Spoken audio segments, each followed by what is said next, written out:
everyone, welcome to today's class. In our last two classes, we talked about smartphones and tablets.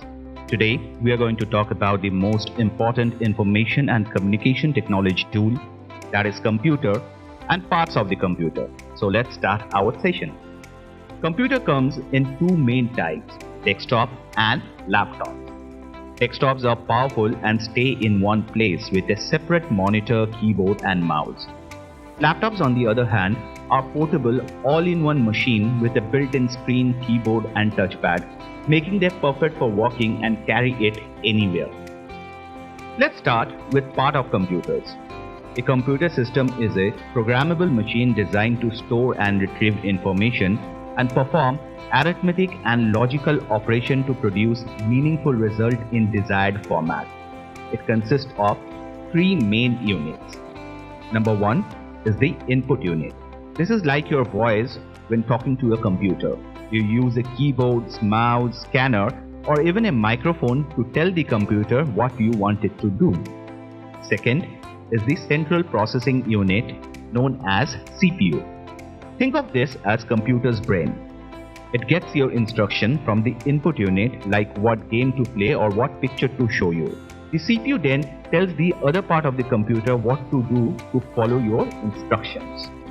Third is the output unit. This acts like computer's way of showing you the result. It could be a monitor displaying what you asked for, or a printer which gives you a physical copy, or even a speaker playing music. The CPU, the computer superbrain, doesn't work alone. It has a terrific team of three assistants that help it get things done. Number one is the control unit. This acts like a traffic controller. It receives your instruction and makes sure all the parts of the computer work together smoothly to follow them. The second is known as Arithmetic Logic Unit, ALU. Think of this as computer supercalculator. It handles all the number crunching and logical thinking the computer needs to do. And the third is the memory unit, MU.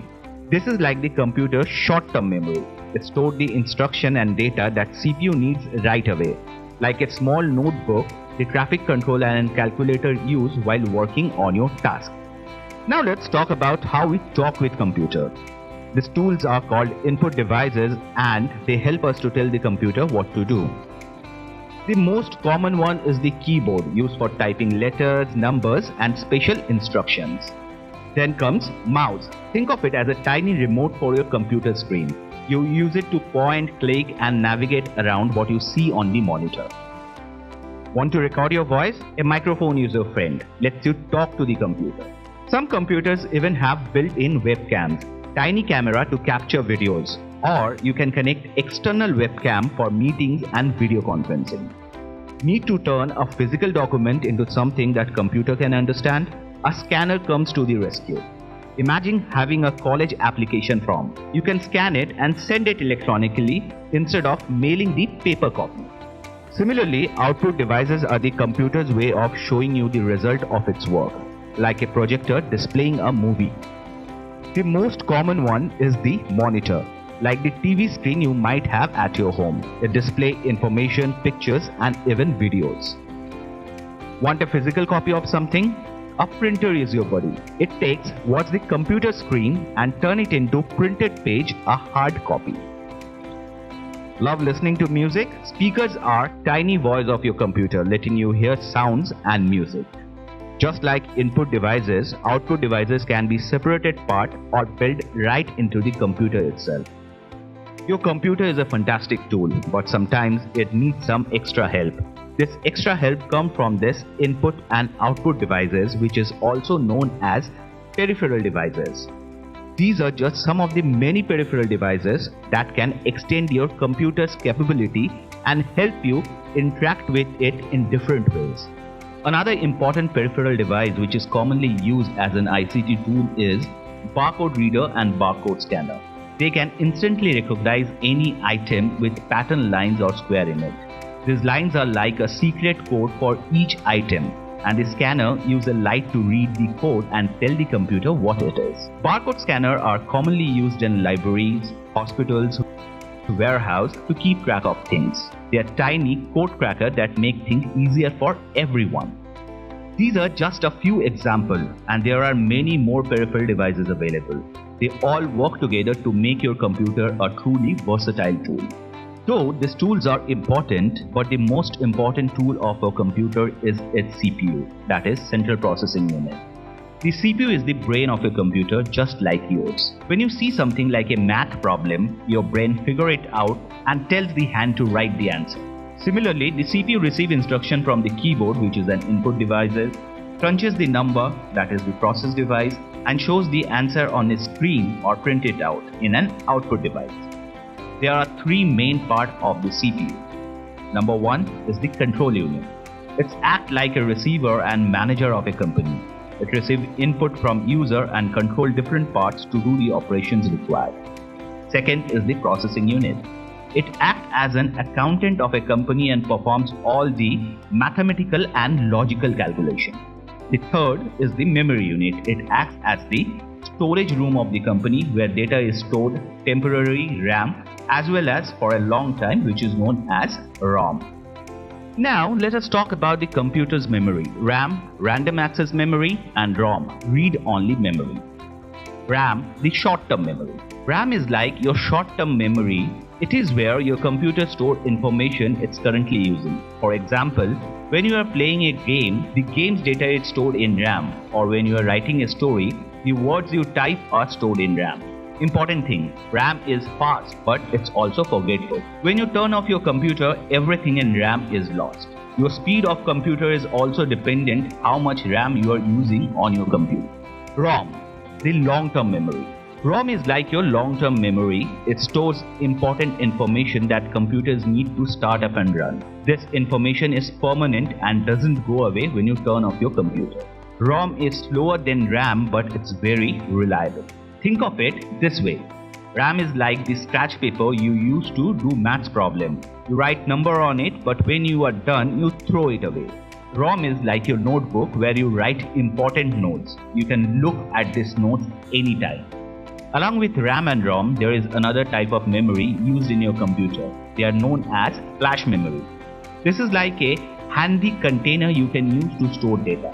Flash memory like USB drive and SD card are common examples. They are not essential for startup but offer removable storage based on your need. When you need to transfer file between computers, you can't exactly carry the whole computer with you. That's where portable storage devices comes in. These handy gadgets connect to your computer's motherboard and help you in transforming files from one device to another, like songs and movies. Few common examples are USB flash drive, also known as thumb drive. This is a tiny powerhouse that plugs into a USB port on your computer and lets you store and transform files. Next is the hard disk drive, also known as HDD. This is a large storage device like a library for your digital stuff. HDD are great for storing large amount of data like movies, music libraries, or big collection of photos. Next is the CD and DVDs. They are optical discs that use laser to read and write data. While not as common anymore for everyday use, CDs can hold music files while DVDs can store larger files like movies. This storage device all have different storage capacities, which is how much data they can hold. Data itself is stored in tiny unit called bits and bytes, which is represented by 0 or 1. The more bytes a device can store, the more files it can hold. So, 8 bits make a byte and 1024 bytes make a kilobyte KB. Similarly, 1024 kilobytes make 1 megabyte MB and 1024 megabytes make 1 gigabyte GB. And similarly, 1024 gigabyte make 1 terabyte known as TB. So next time you see a storage device with a storage capacity of 500 MB or 2 GB, you will know exactly how much your digital world it can hold. Now that we have got our storage devices under control, let's talk about how they connect to your computer. Imagine you have all these amazing tools: keyboard, mouse, printer, external hard drive, etc. You want to use them with your computer, but how do you actually plug them in? That's where ports come in, like special access point on your computer, which are known as ports. Each port is designed for a specific purpose, ensuring everything connects smoothly. Here are some of the most important types. Number 1, is the Universal Serial Bus, also known as USB. This is a super friendly port. You can see almost everything. The rectangular port that allows you to control all sort of devices from your mouse, keyboard, external hard drive and printer. Think of it like the all-purpose outlet that can power most of your electronic devices. Display port. This port is the bridge between your computer and your monitor. It carries the visual information, allowing you to see what's happening on your computer screen. There are different types of ports like video graphic array, VGA, and high definition multimedia interface, that is HDMI. Imagine it like a high quality video cable that transmits super clear images. Audio ports. This little jack are the voice port of your computer. You can connect your headphones or speaker to listen to music or movies, and even a microphone to chat with your friends online. Think of them like special headphone jack or microphone jack designated for sound input and output. Ethernet port.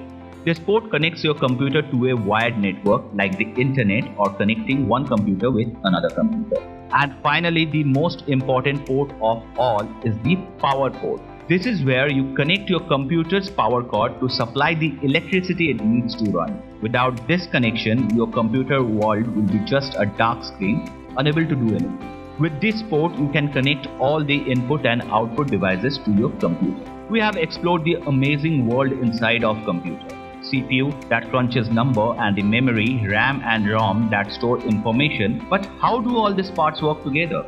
That is where motherboard comes in. A motherboard is the main circuit board in a computer that connects and controls all the other parts. It is like the backbone of a computer, managing communication between the CPU, RAM, hard drive and other components. Think of it as the foundation where everything else is built upon. So student, today we discuss about the most used information and communication technology tool, that is computer. We discuss about different part of computers like CPU, output devices and storage. In our next session, we'll discuss about basic computer operations. Till then, stay focused and keep learning.